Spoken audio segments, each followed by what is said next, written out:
Welcome to the Eastern Sierra Scenic Byway.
Alright everyone, I want to thank you all so much for watching this video here along Highway 395 as we drove up from Inyokern near the Kern and Inyo County line all the way up to Lone Pine.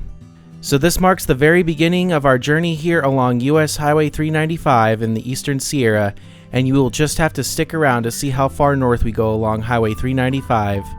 One thing I will say is that you definitely want to stick around for the long haul because this is easily one of the best drives you can take here in California, the West Coast, the United States, and the entire world. The scenery here is absolutely breathtaking, and it only gets better the farther north we go here. Right here in this part of the video, we're just traveling up here where the Sierra Nevada is gradually rising up in elevation here, and it actually rises up very quickly from its southern end right here, and it gets very high very quickly as we approach like the Lone Pine area where Mount Whitney is, which is the tallest point in the Sierras and California and the contiguous United States. And even though we aren't in the main area of the Eastern Sierra here in this video and the rest of this series, there is still quite a few things to see along the stretch of Highway 395. As I mentioned in the video, one interesting thing to see here is the Fossil Falls and the Red Hills Cinder Cone, which was completely formed by volcanic activity in the area. Probably volcanic activity is not the first thing that comes to mind when you think of the Sierra Nevada mountain range, but it's definitely here and present in the area, as you can see by the lava rocks here on the side of the road and everything. Me personally, I have not been to the Cinder Cone or the Fossil Falls area, but I have seen some videos from California Through My Lens and other channels stopping here, so it definitely looks like it's an interesting area where these volcanic rocks basically form this cliff right here that looks like a waterfall flowed over at one point. Obviously, since this area is a complete desert now with little water doesn't flow over it anymore and probably hasn't for a very long time now. But yeah, it's just an interesting geological feature here in this part of the country. Two other things we didn't get to see here on this journey on Highway 395 was the Olancha Sculpture Garden and Gus's Beef Jerky here inside of Olancha, California, right near the Death Valley Junction with Highway 190. But I've heard really good reviews about both places, especially the Sculpture Garden. And of course, the beef jerky is what it is. I'm personally not a fan of beef jerky myself, but I see billboards more than 200 miles away from this place, so it must be good just based off of that right there. Let me know if you've tried it in the comments, because if it's really good, and I might actually try it sometime in the future. But like I said, I'm not the biggest fan of beef jerky myself, but I'll always try something new if it has really good reviews. Another thing that was really cool to see here was the return of Owens Lake. When me and my grandpa passed through here about 5 years ago in 2018, the lake was dry, and obviously it's been dry now for over 100 years because of the completion of the Los Angeles Aqueduct, which took water from the Owens River and put it in the aqueduct so that it didn't flow into this lake anymore. And obviously the lake is mostly just a dry salt flat now, but just seeing water in this lake was such an awesome sight to see. And pretty much knowing that nobody alive today in this general area has probably ever seen water in Owens Lake, so that was just really cool to get to experience that this year when we drove through the area. It was like a once-in-a-lifetime thing that we saw, which was just amazing to see. So yeah, I really hope you guys are going to be looking forward to this series of videos here along Highway 395 as we pass along the Eastern Sierra. I know I released quite a number of videos along this route about 5 years ago during my 2018 travels, but so much has changed in that span of time now. Obviously, I've upgraded my equipment to 4K, and obviously my older videos were not even close to being in 4K, and obviously I do more vlog style videos now. I'm sure some of you guys have seen my Highway 395 road trip with my grandpa. But that was just more of like the vlog style of videos that I'm doing now and not the actual driving videos that you see here. Obviously, I filmed and recorded the entire drive from the Inyokern area there near Highway 14 all the way up to the Nevada border and beyond. So like I said, you'll have to see and stick around to see how far north we go on Highway 395. I won't spoil it here, but you'll just have to wait and see. Of course, if you're subscribed to me on Patreon and you follow me over there, you guys already know, because you guys see these videos uploaded way before everybody else here on YouTube, so that's just a cheap plug for my Patreon right there. It's just a good way to support me and my channel, and of course all the money that I make on there just goes right back into this channel here to keep producing more of these types of videos in the future. There's a link to my Patreon right down in the description if you guys want to check it out. And with all that said, folks, I really hope you all enjoyed watching this video, and like I said earlier, the best is yet to come here along Highway 395, so I hope you guys will stick around to see that. I hope you guys have an amazing day. I want to thank you all so much for watching this video, and take care, everyone.